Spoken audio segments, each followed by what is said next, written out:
கர்த்தருடைய பரிசுத்த நாம மகிமைப்படுவதாக. கர்த்தர் நம் ஒவ்வொருவரையும் ஆசீர்வதிப்பாராக. இன்றைக்கு நாம் தியானிக்கும்படியாக உபாகமம் அதிகாரம் 23 வசனம் 5. உன் தேவனாகிய கர்த்தர் பிலேயாமுக்கு செவி கொடுக்க சித்தம் இல்லாமல் உன் தேவனாகிய கர்த்தர் உன்மேல் அன்பு கூர்ந்தபடினால் உன் தேவனாகிய கர்த்தர் அந்த சாபத்தை உனக்கு ஆசீர்வாதமாக மாற பண்ணினார். இந்த வசனத்துல மோசே இஸ்ரவேல் ஜனங்களை பார்த்து சொல்லுகிற ஒரு காரியத்தை நாம் வாசிக்கிறோம். கர்த்தர் பிலேயாமுக்கு செவி கொடுக்க சித்தம் அல்லாதவராக இருந்தார். பிலேயாம் என்ன செய்தார்? இஸ்ரவேல் ஜனங்களை, பிலேயாம் என்னும் தீர்க்கதரிசி இஸ்ரவேல் ஜனங்களை சபிக்கும்படியாக மோவாபின் ராஜாவாகிய பாலாக் என்பவனால் கூலி அமர்த்தப்பட்ட ஒரு மனுஷன். அவர் என்ன பண்ணினார் அப்படின்னா, இஸ்ரவேல் ஜனங்களை சபிக்க முடியாமல் ஆசீர்வதித்தார் என்று பார்க்கிறோம்.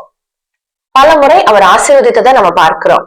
அவர் சொல்லுகிறார், என்னாகமம் 23 அதிகாரத்துல அந்த பிலேயாம் சொல்லுகிறார், தேவன் வெறுக்காதவனை நான் வெறுப்பதெப்படி, தேவன் சபிக்காதவனை நான் சபிப்பதெப்படி என்று சொல்லுகிறார். இதுல நம்ம என்ன தெரிஞ்சுக்கிறோம்? தேவன் வெறுப்பதில்லை, தேவன் சபிப்பதில்லை. யாரைனா இஸ்ரவேல் ஜனங்களை. இஸ்ரவேல் ஜனங்களை தேவன் வெறுப்பதும் இல்லை, அவர்களை அவர் சபிப்பதும் இல்லை என்று பிலேயாம் சொல்லுகிறத பார்க்கிறோம். அப்ப தேவன் வெறுக்காத ஒரு மனுஷனை, தேவன் சபிக்காத ஒரு மனுஷனை நான் எப்படி வெறுக்க முடியும், நான் எப்படி சபிக்க முடியும் என்று பிலேயாம் கேட்கிறத நாம் பார்க்கிறோம். இது நம்முடைய வாழ்க்கைக்கும் பொருந்துவதா இருக்கிறது. நாம் எல்லாரும் யார்? இஸ்ரவேல் ஜனங்கள், ஆவிக்குரிய இஸ்ரவேலர் என்று பார்க்கிறோம். இப்ப தேவனுடைய ஜனமாக நாம் இருந்தோமானால், நாம் இஸ்ரவேல் ஜனமானால், நாம் தேவனுடைய பிள்ளைகளானால், தேவன் நம்மை வெறுப்பதில்லை, தேவன் நம்மை சபிப்பதில்லை. தேவன் நம்மை வெறுக்காமலும் சபிக்காமலும் இருந்தாரானால் எந்த மனுஷனாலும் நம்மை வெறுக்கவும் முடியாது, சபிக்கவும் முடியாது. தெளிவான வெளிப்படுத்தல் நம்ம எல்லாருக்கும் இருக்க வேண்டியது அவசியமா இருக்கிறது.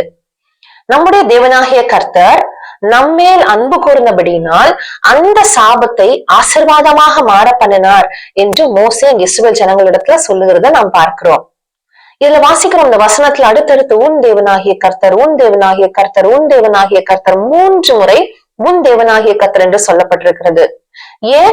தேவனாகிய கர்த்தர் இஸ்ரவேல் ஜனங்களுடைய தேவன், அவர் நம்முடைய தேவனாய் இருக்கிறார். இஸ்ரவேலின் தேவன் நம்முடைய தேவனாய் இருக்கிறார். தேவன் நம்முடைய வாழ்க்கையில சாபத்தை ஆசீர்வாதமாக மாற பண்ணதுக்கான ரீசன் என்ன தெரியுமா? இங்க என்ன சொல்லப்படவில்லை, நீ உன் தேவனாகிய கர்த்தருடைய கட்டளைகளை கை கொண்டபடினால், நீ உன் தேவனாகிய கர்த்தருக்கு பிரியமானவர்களை செய்தபடினால் உன் தேவனாகிய கர்த்தர் உன்னோட சாபத்தை ஆசீர்வாதமாக மாற பண்ணார் என்று வசனம் சொல்லல. மோசே அப்படி சொல்லல. என்ன ஒரே ஒரு ரீசன் தெரியுமா? தேவன் நம்மேல் வைத்த அன்பு. தேவன் நம்முடைய சாபத்தை ஆசீர்வாதமாக மாற பண்ணுகிறார் அப்படின்னா அது நம்முடைய காரியம் அல்ல, நாம் செய்த எந்த செயலினாலும் அல்ல, நாம் செய்த எந்த கிரியைகளினாலும் அல்ல, தேவன் நம்மேல் வைத்த அன்பின் நிமித்தமாகவே.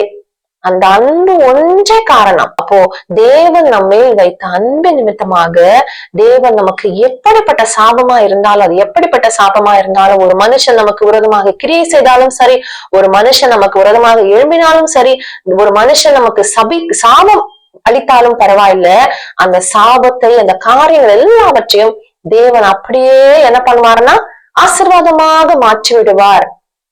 இந்த சத்தத்தை யாராகிலும் கேட்டுக்கொண்டிருந்தீர்களானால் இந்த வார்த்தை உங்களுக்கு நேராக வருகிறது.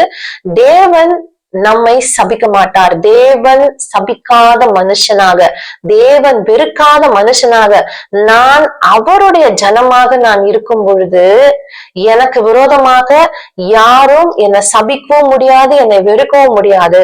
அப்படியே அவங்க சபித்தாலும் வெறுத்தாலும் கூட அந்த சாபம் என் மேல் பலிக்காது, அந்த சாபம் எனக்கு ஆசீர்வாதமாக மாற்றப்படும் என்கிறதான ஒரு தெளிவான விசுவாசத்தோடு கூடிய வெளிப்படுத்தல் நமக்கு இருக்கும் பொழுது நம்மை ஒருவரும் அசைக்க முடியாது. ஏன்? நம்முடைய தேவனாகிய கர்த்தருடைய ஜனமாக, சொந்த ஜனமாக நாம் இருக்கிறபடினால, நாம் அவருடைய ஜனங்களாக இருக்கும் பொழுது, அவர் நம்முடைய தேவனாகிய கர்த்தராக இருக்கும் பொழுது, நமக்கு விரோதமாக எந்த சாபமா இருந்தாலும், எந்த காரியமா இருந்தாலும், எந்த பிரச்சனையா இருந்தாலும் அது நமக்கு ஆசீர்வாதமாக மாற்றப்படும். யோசேப்புடைய வாழ்க்கையில கூட அப்படித்தானே? சகோதரர்கள் அவனுக்கு தீங்கு நினைத்தார்கள். ஆனா யோசேப்போடே கர்த்தர் இருந்தார் என்று பார்க்கிறோம். யோசேப்பு போகிற இடங்கள், வருகிற இடம் எங்க அவன் இருந்தாலும் கர்த்தர் யோசேப்போடே கூட இருந்தார் என்று வசனம் சொல்லுகிறது. ஏன் கர்த்தர் யோசேப்போடே கூட இருந்தார்? ஏன்னா யோசேப்பு தேவனுடைய ஜனம், அவர் அவனோடு கூட இருந்தபடினாலே சகோதரர்கள் செய்த எல்லா தீமையும் ஒரு நாள் அவர் நன்மையாக மாற பண்ணினார். அப்படிப்பட்ட தேவன் தான் நம்முடைய தேவன். அப்படியாக நம்முடைய வாழ்க்கையில எந்த சாபமா இருந்தாலும், மனுஷர்கள் மூலமா வருகிற எந்த காரியம், எந்த பிரச்சனையா இருந்தாலும், கர்த்தர் நம்முடைய வாழ்க்கையில எல்லாவற்றையும் ஆசீர்வாதமாக மாற பண்ணுவார். விசுவாசத்தை ஜெபிக்கலாமா?